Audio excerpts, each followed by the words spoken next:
Welcome back to another technical deep dive here in the debug zone.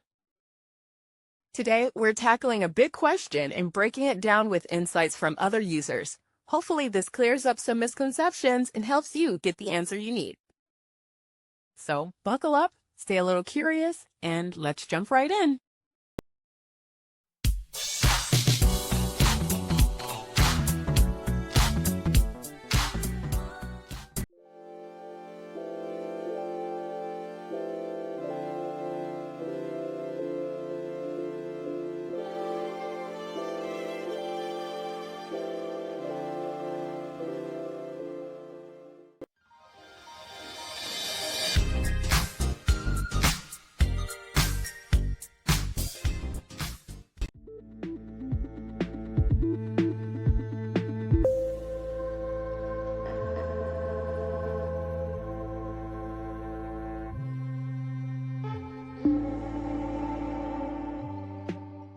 And that's a wrap.